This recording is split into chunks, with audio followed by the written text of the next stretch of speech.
আসসালামু আলাইকুম। আমি এখন আপনাকে দেখাবো একটা পলি আলা পেয়ারা এবং পলি ছাড়া পেয়ারার মধ্যে পার্থক্যটা। এই যে পলি ছাড়া পেয়ারা পাঠলাম, আর একটা পলি ছাড়া পেয়ারা পেরে দেখাবো।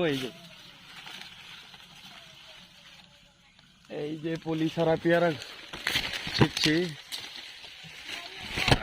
এই যে পলি ছাড়া পেয়ারা ছিটছি, দুইটা পলি ছাড়া পেয়ারা ছিলাম। এই যে দেখেন, কেটে দেখাবো আপনাদেরকে। পলি না মারার কারণে এই যে পেয়ারা এরকম পচে যায়।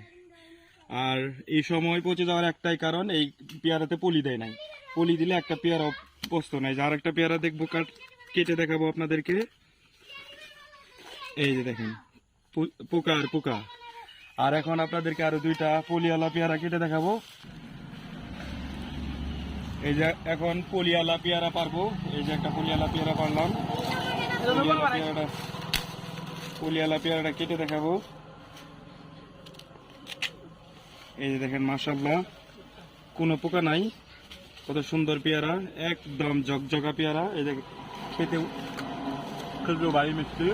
পলিওয়ালা পেয়ারাগুলা যথেষ্ট মজাদার হয়। এটা আপনার সেই জন্যই আমরা পেয়ারা গাছে সবসময় পলি করে থাকি। ধন্যবাদ।